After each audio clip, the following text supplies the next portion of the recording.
Hey, good afternoon, guys. Just want to do a quick video here. I was outside cleaning up the wood pile. When we get to the bottom of a row of wood, I kind of clean things up, chop a little bit of kindling, and take the stuff off the bottom, put it on the top of the next stack. I was kind of thinking maybe I'd do a quick video about how much wood we burn. We have a small house. I think it's 800 square feet, 2 bedroom, 1 bath. Basement, but basement's not finished or heated, obviously with the wood stove. I've lived here about 11 years. The first few years I did not have the wood stove, and then Jenny and I met, and she's a little cold-blooded. So 63 degrees in the house wasn't doing it for her, so I bought this wood stove here off Craigslist, used. UL certified, I guess. Didn't really have a name on it or anything, but I'd say it's a mid-size. Probably does 1,500 square feet, give or take 500 square feet. Can fit a good amount of wood in there. Did Craigslist buy this for $300? It had all the stovepipe with it to do a smaller setup. I think I had to buy one piece of triple wall to go through the attic and get above the roof line to make sure it drafted well. It is a 100% straight run, straight up the roof, through the attic, and right near the peak of our house. If you can set up a wood stove near the peak of your roof, I've never had a drafting problem. Everybody has an opinion. They say that the draft will run weird if you're near the edge of the house, or too close to the peak, or too close to the gutter edge or soffit edge. I've never had a problem with it right up to the. Like I said, it's like 2 foot off of the peak of the house. It's obviously 2 or 3 foot above that peak. That's a code and requirement to get a good draft.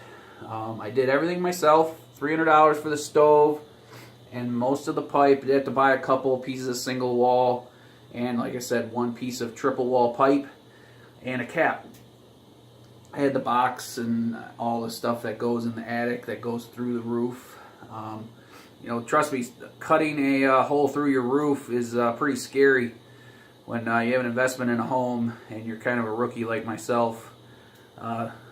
It was one of the projects my dad looked at me like I was crazy for doing. But yeah, we've had the stove for about 6 years now, and it's worked out great. I have $1,000 with the stove, pipe, and the slate background put in. Like I said, installed it all myself. It's not fancy. A tile work guy would giggle, but it looks okay. I like the home done rustic look myself.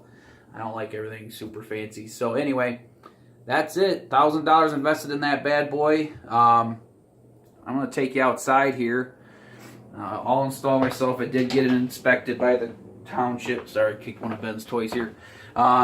He came out, made sure that all the clearances were good, made sure that it had surrounding in front of the door, so no coals or sparks could come out, catch the carpet or wood floor on fire. So did a basic backsplash and bottom, just like everyone, Durarock.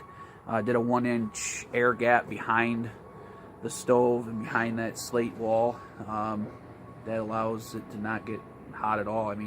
It allows airflow and cools everything off good. So like I said, it is December 10th, I believe. We've all experienced cold weather early this year. It's been cold since late October. I think every year I get pretty lucky. I have some neighbors that cut some trees down. I took some wood that was previously at my parents' house that they were no longer using. They had a gas fireplace installed due to their age and unable to do the regular wood anymore. So I always get a little bit of wood here or there.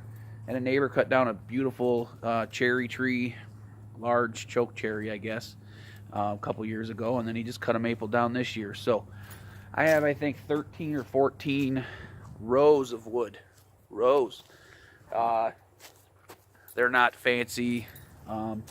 Worked into a face cord. I would say they're all slightly larger than a face cord. Not by much, because they do taper down here. They're not straight edged. That's just, you know, a little guy right there, little pile.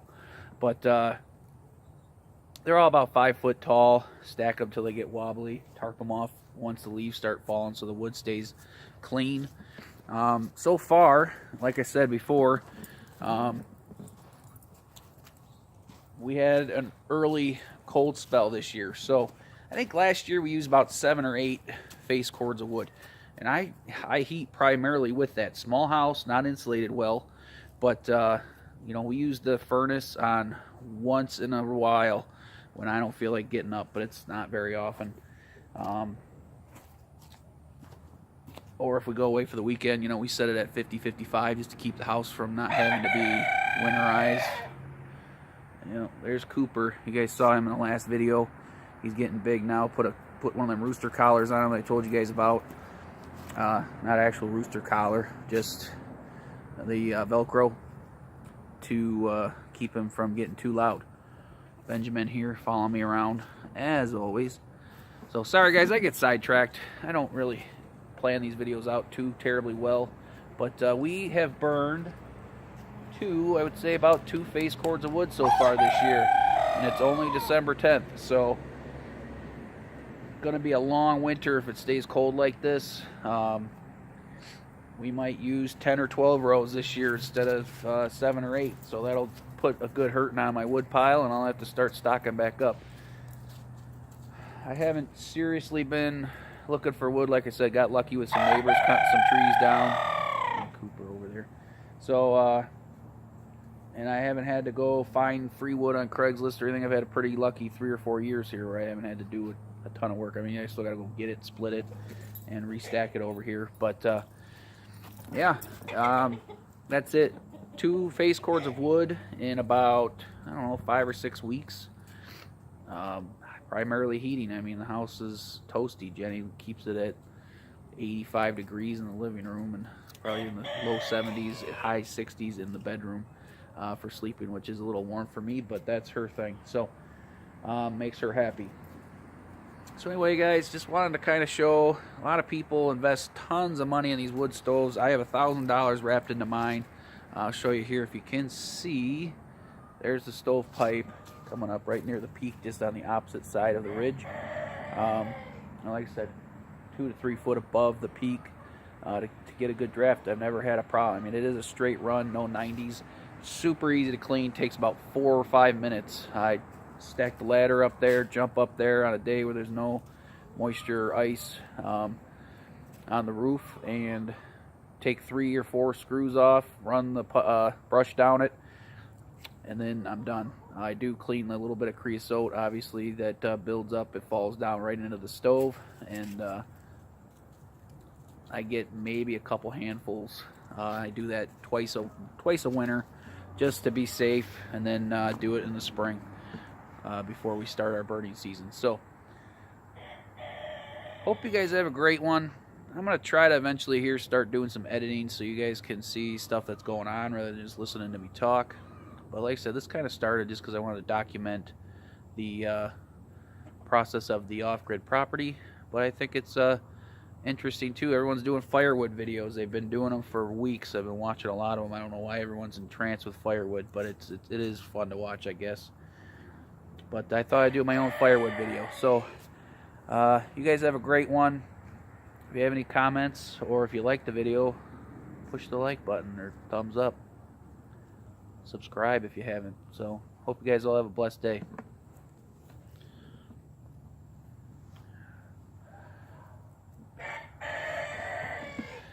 There we go.